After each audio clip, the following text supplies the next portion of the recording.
எல்லாருக்கும் வணக்கங்க. இப்போ ஒரு நியூஸ் வந்திருக்கு. அது என்னங்கிறத பார்க்கலாம். வாங்க வீடியோக்குள்ளே போகலாம். 14 வயசு பையன் சிதம்பரத்தில் வந்து என்ன பண்ணியிருக்கான்னா, அவங்க அம்மாவை வந்து த்ரோட்டில் வந்து கத்திரிக்கோலால் வந்து பேராசிசர்ஸை வச்சு குத்திட்டான். என்ன காரணம் அப்படின்னு வந்து போட்டிருக்காங்க அப்படின்னா வந்து, அவங்க அம்மா வந்து அவன் படிக்காமல் இருந்ததை கண்டித்ததுக்காக இந்த வேலையை வந்து பண்ணியிருக்கான் அவன். அவங்க அம்மா வந்து இப்போ வந்து சர்வைவாக ஆயிருக்காங்க. அந்த அட்டாக் ஆனதுக்கப்புறம் ட்ரீட்மெண்ட் எடுத்துக்கிட்டு இருக்காங்க அப்படிங்கிற மாதிரி நியூஸ் வந்திருக்கு. போலீஸ் என்ன சொல்கிறாங்கன்னா, அந்த பையன் வந்து என்ன கிளைம் பண்ணியிருக்கான் அப்படின்னா, அவங்க புது ஆள் ஸ்ட்ரேஞ்சர் வந்து அவங்க அம்மாவை அட்டாக் பண்ணான் அப்படிங்கிறத வந்து அந்த மாதிரி சொல்லியிருக்கான் அவன்.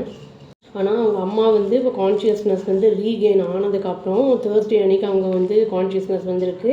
அதுக்கப்புறம் வந்து அவங்க திரும்பி வந்து அவனை வந்து புக் பண்ணியிருக்காங்க கேஸு. இந்த இன்சிடெண்ட் எப்போ நடந்திருக்குன்னா, தீபாவளி டைமில் வந்து அந்த கிளாஸ் 9th ஸ்டூடெண்ட் வந்து இந்த கிராக்கர்ஸ்லாம் பர்ஸ்ட் பண்ணிகிட்டு இருந்திருக்கான். அப்போ வந்து அவங்க அம்மா வந்து கொஞ்சம் கடுமையாக பேசியிருக்காங்க. படிப்பில் ஃபோக்கஸ் பண்ணு அப்படின்னு சொல்லி அவன் வந்து அதை மறுத்துருக்கான். அதனால வந்து என்ன இருக்குன்னா, 2 பேத்துக்கு இடையில ஆர்குமெண்ட் வந்து கொஞ்சம் ஹீட்டடாக ரொம்ப வந்து விவாதம் ஜாஸ்தியாக இருக்குது.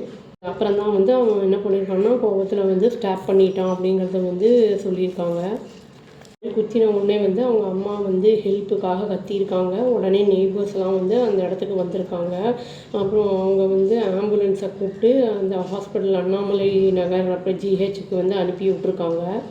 இன்ட்ரகேஷன் போலீஸும் அந்த நெய்பர்ஸும் கேட்டப்போ இந்த பையன் வந்து அவனோட கிளைம் ஒன்று தான். என்னென்னா, தெரியாத ஒரு ஆள் வந்து வீட்டுக்குள்ளே நுழைஞ்சிட்டான், எங்கள் அம்மா வந்து குத்திட்டான் அப்படிங்கிற மாதிரி தான் அவன் சொல்லிட்டு இருந்திருக்கான்.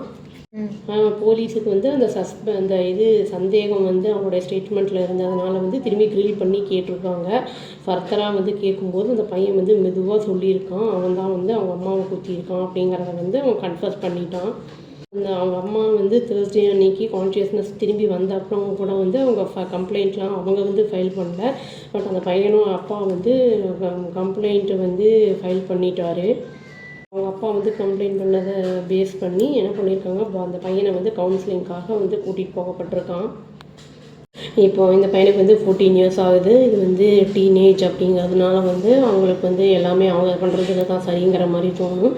அதனால் வந்து நம்ம கொஞ்சம் ஃப்ரெண்ட்லியாக மூவ் பண்ணணும். அவங்க கொஞ்சம் நான் படிக்கிறது நல்லது அப்படிங்கிறது அவன் நல்லதுக்காக சொன்னது வந்து அவனுக்கு கொஞ்சம் இரிட்டேட் ஆகியிருந்திருக்கு.